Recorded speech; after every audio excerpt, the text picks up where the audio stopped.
शांति शांति अंतर मन में ज्योति जगा लो, होगा दूर अंधेरा।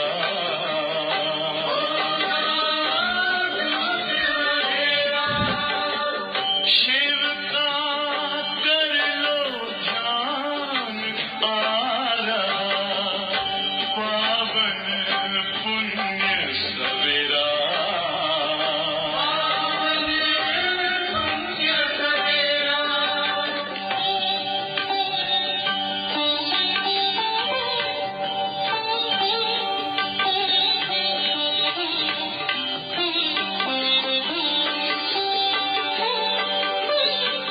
तुम हो कौन, कहाँ से आए, अपने आप को जानो।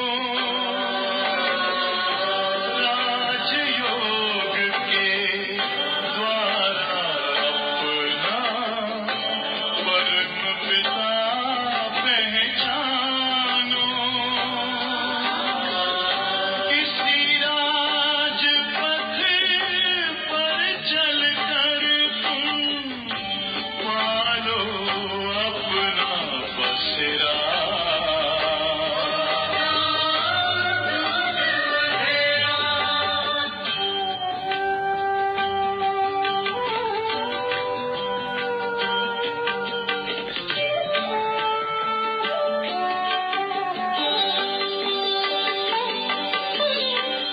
तुम हो आत्मा तन से प्यारे, परमात्मा को प्यारे।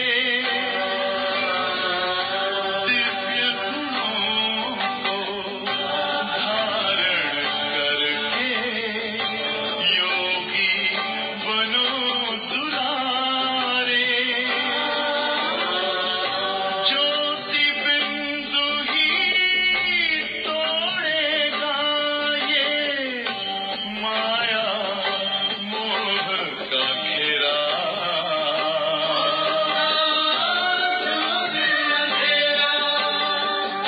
अंतर मन में ज्योति जगा लो, होगा दूर अंधेरा।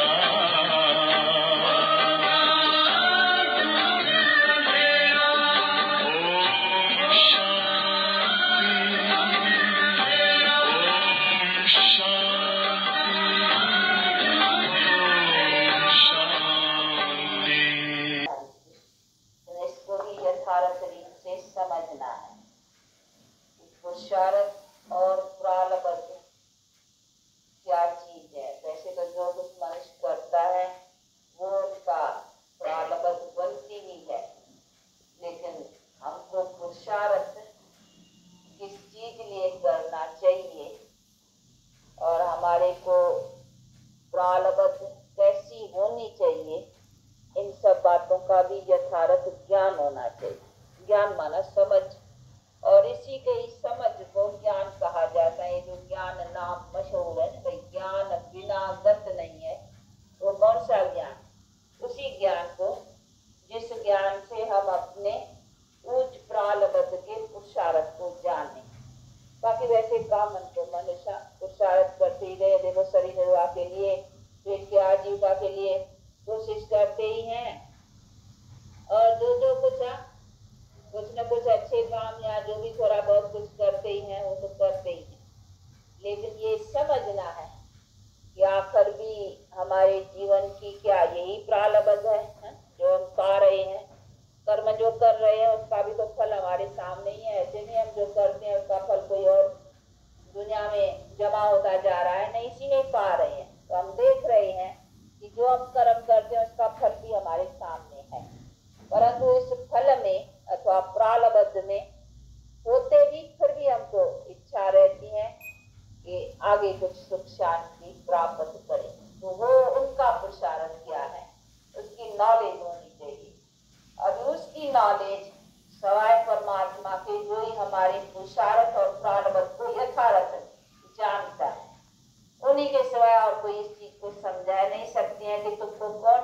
पुरुषार्थ करना है, जिस पुरुषार्थ को कर करके फिर तुमको कोई पुरुषार्थ करने की जरूरत न पड़े, वो पुरुषार्थ कौन सा? और उसको ही कहा जाता है प्रारब्ध, जो हम पा कर करके प्रारब्ध फिर हमको कुछ पाने की इच्छा न रहे। ये गीता में भी, गीता के भगवान के वर्षन है कि मैं तुमको वो बैठ करके पुरुषार्थ कराता हूँ जिसकी तुमको प्रारब्ध वो मिलेंगी, जिसको पा करके फिर तुमको पाने के लिए ऐसी कोई अप्राप्त वस्तु नहीं रहेगी।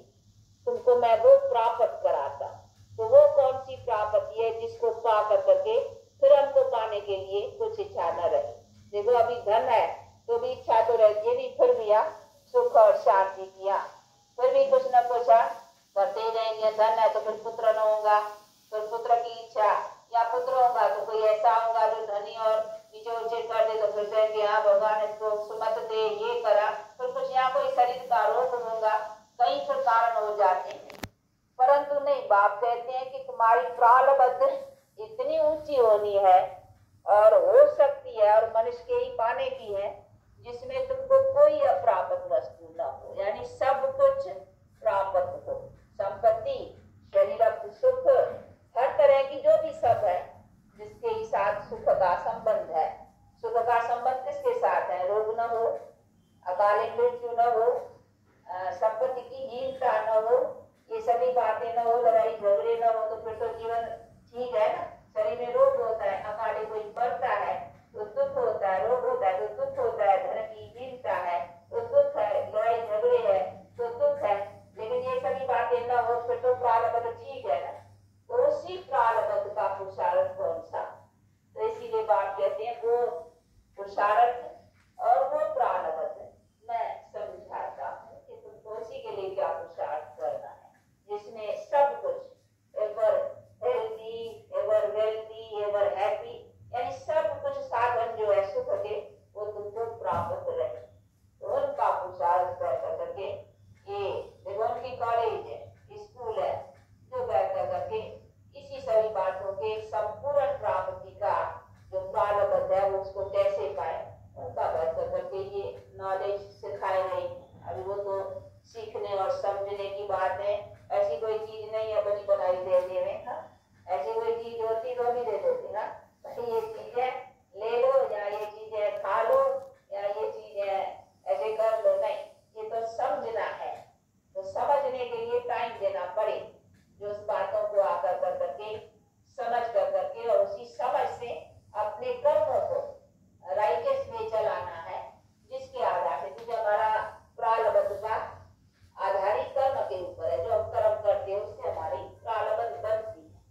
तो जिसके आधार पर हमारे कर्मों के आधार पर हमारी प्रारब्ध का आधार है, उसी कर्म का नॉलेज होना चाहिए यथार्थ कि हम क्या करें, किस करने से हम अपना पूर्ण प्रारब्ध, जिसमें हमारे देखो कोई कुछ होता है शरीर को रोग तो मनुष्य कहते हैं ये भी हमारे कर्म का हिसाब है। कोई निर्धनता होती है, धन की हीनता, तो भी कहते हैं ये भी हमारी किस्मत कर्म का है। कोई अकाले मरता है तो भी कहते हैं ये भी इसके कर्म का हिसाब का, किस्मत का। तो कभी किस्मत कर्म हर बात में कहना में आता है, परंतु उसका ज्ञान होना चाहिए नहीं कि ये हमारी किस्मत अथवा कर्म कौन से है जिसी से हमारी ये सभी उल्टी बातें बनती है। क्यों ना हमको नॉलेज हो तो हम इसका सुलटा बनाए कि हमारे जीवन में ऐसी बातें न आवे। तो ऐसे नहीं है कि हमारे जीवन में ऐसी जीवन नहीं की थी, पर वो एक भी मनुष्य की नहीं, हमारी दुनिया ऐसी थी, दुनिया में कभी रोग नहीं था। ऐसे नहीं है कि अच्छा बेटे को रोग होगा तो बाप को दुख नहीं होगा, होगा, अकाले मरेगा तो भी दुख होगा, परंतु नहीं, ये तो हर एक चाहिए ना, हर एक ऐसा बलवान चाहिए, हर एक के पास इतनी उच्च प्रारब्ध चाहिए जो हमारे संसार में सब सुखी हो, तभी तो मनुष्य सुखी हो सकते हैं। नहीं तो फिर अगर राजा है प्रजा में दुख होगा तो दुख होगा, प्रजा का राजा पर एक तो का संबंध है ना। तो हमारे सभी संबंध वालों में सुख की प्राप्ति हो तभी मनुष्य सुखी रह सकता है। तो ऐसी दुनिया जिसको कहा जाता था हेवन। हेवन माना ही क्या? हेवन में कोई एक आदमी हो ही खाली सुख शांति वाला होगा। हेवन माना हेवन वर्ल्ड है ना, तो वर्ल्ड में माना जो भी मनुष्य है सभी सुखी थे। उनके पास कभी रोग, कभी अकाले मृत्यु, कभी कोई भी लड़ाई झगड़े, ये सभी दुख के कारण थे नहीं, तब तो उसको हेवन कहते हैं। तो हेवन भी तो इसी वर्ल्ड का नाम है ना। जैसे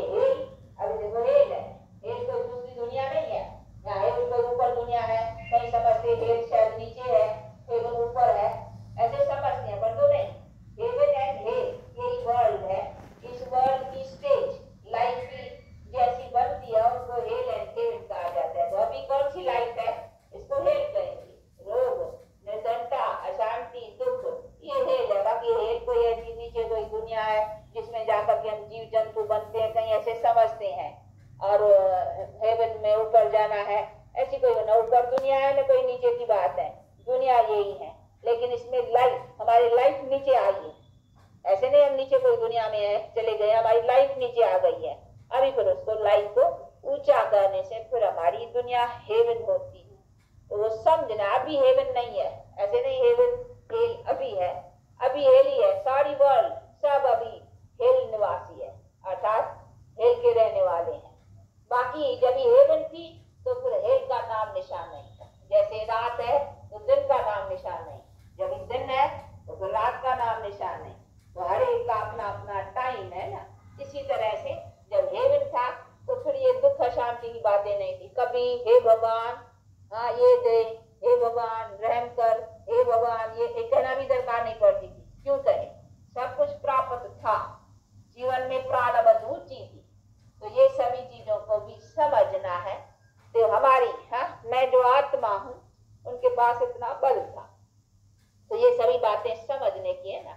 बाकी जो कहीं समझते हैं कि नहीं आत्मा कोई मोक्ष या कहाँ जाकर करके रहेंगी, वहां फिर ये शरीर में ही न होगी तो कोई यहाँ दुख ही नहीं पाएंगी।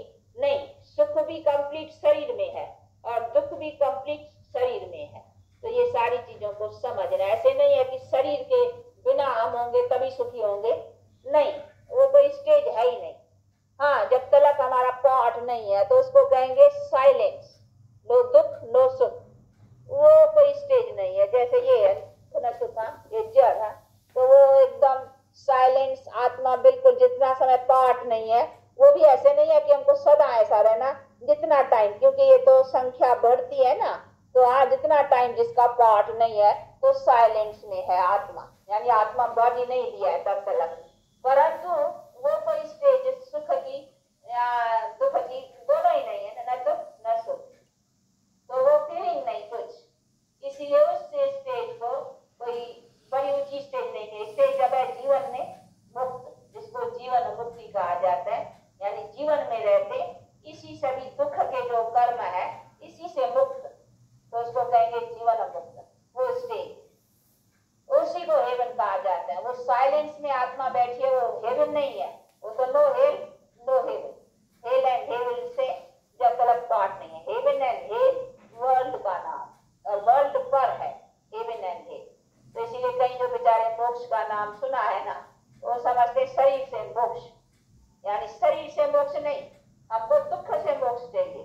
तो उसका मतलब शरीर कोई हमारे दुख का ही कारण है, ऐसी बात नहीं है। इसीलिए कई समझते हैं शरीर से ही मोक्ष नहीं तो मानो दुख से मोक्ष हो गया, परंतु नहीं, हम शरीर में होते सदा सुखी रहे, जिसको जीवन मुक्त कहा जाता है। जीवन में दुख से मोक्ष, तो हमको चाहिए दुख से मोक्ष, न कि शरीर से मोक्ष। हमको दुख से, शरीर से भी हम मोक्ष लेना तभी चाहते हैं क्योंकि हमको शरीर में समझते दुखी है ना, इसीलिए समझते इसमें रोग, इसमें अकाल मृत्यु, इसमें ये ऐसी ऐसी बातें समझी है, तभी समझते इससे मोक्ष हो जाए। पर तो मोक्ष कोई हमको शरीर से नहीं होना है और होना भी नहीं है। आत्मा को आना भी है शरीर में, परंतु मोक्ष हमको किससे चाहिए? दुख से। तो दुख से मोक्ष कैसे हो, उसी का उपाय समझो। तो राइट बात समझनी, जब तक बुद्धि में राइट बात ना आवे कि हमको मोक्ष किससे होना है। तो कई बेचारे मोक्ष शब्द का भी अर्थ नहीं समझते कि मोक्ष किससे, क्या शरीर से, दुनिया से, या हमको दुख से। तो ये समझना है। तो ऐसे नहीं है दुनिया माना दुख ही है, दुनिया, क्योंकि आज दुनिया ने देखा ही दुख है ना, तो समझते हैं दुनिया है ही दुख की। जिसने जो देखा है तो वो समझते ऐसे हैं, पर तो ऐसे नहीं है। कभी किसी ने सुख देखा ही नहीं है ना, अभी बहुत जनरेशन से दुख ही देखते आए ना, तो समझते शायद दुनिया में है ही दुख, इसीलिए समझते शरीर में है ही शायद दुख, क्योंकि शरीर दुख के देखे है ना। परंतु नहीं, हमारे शरीर बड़े अच्छे थे और हमारी दुनिया बहुत अच्छी थी, जिन्हीं का नाम तो हेवन था। तो वो हमारी जो लाइफ थी ना, सदा सुख की थी, और उसी को ही कहेंगे कि हमारा दुख से मोक्ष, जिसको जीवन मुक्ति कहा जाता है। तो ये सभी चीजों को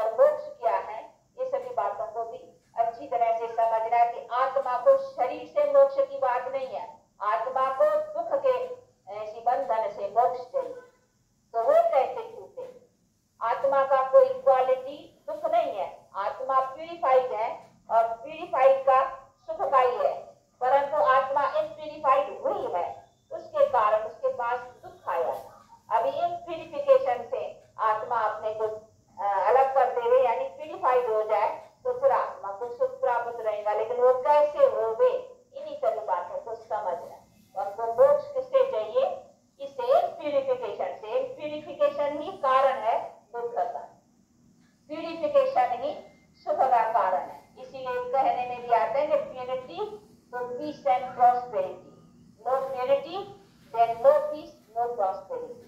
तो हमको फर्स्ट क्या चाहिए आत्मा में? प्योरिटी। तो प्योरिटी के आधार से ही हम सदा सुख को पा सकते। तो हमको अभी मोक्ष किससे चाहिए? आत्मा को शरीर से नहीं, आत्मा को दुख से। तो हमको दुख से मोक्ष कैसे मिले? दुख देने वाला शरीर नहीं है चीज, दुख किसने दिया है? विकारों ने। इम्प्यूरिफिकेशन क्या है? वो विकार। तो हमको मोक्ष किससे चाहिए? विकारों से, रावण से। हाँ बताए नहीं, रावण ये जो 10 चीज का दिखलाते हैं ना, ये विकारों के सिंबल है। तो ये सिंबल जो है विकारों का, तो इन विकारों से हमको मोक्ष चाहिए, परंतु शरीर से मोक्ष की बात नहीं है। इसलिए कहीं जो हठ योग, प्राणायाम या कहीं साधन करते हैं कि हम शरीर से ही निकल जाए, नहीं, हमको शरीर से निकलने की बात नहीं है, हमको है दुख से छूटना। तो दुख से छूटना माना इम्प्यूरिफिकेशन से छूटे। वो कैसे छूटे उसका उपाय है। अभी उसकी ये कॉलिंग है कि इम्प्यूरिफिकेशन को कैसे नाश किया जाए और प्यूरिफिकेशन को अपने में कैसे लाया जाए। तो प्यूरिफिकेशन से पावर आएगी और उसी पावर से फिर हम अपनी उस प्रारब्ध को बना सकते। तो ये सारी चीजों को समझना। अब इसके लिए जरा टाइम चाहिए, क्योंकि कभी कभी नहीं आते हैं, तो जरा ये समझाना होता है एम एंड ऑब्जेक्ट कि अपनी लाइफ की एम क्या है, लेकिन उसी के लिए हमें क्या करना चाहिए वो तो फिर बाकायदे आकर के टाइम दे करके समझेंगे, सुनेंगे, तो काफी अपने जीवन में फर्क महसूस करेंगे, परिवर्तन, और समझेंगे कि हमारी लाइफ आगे चलती जा रही है और समझना जरूरी है। अच्छा, 2 मिनट साइलेंस।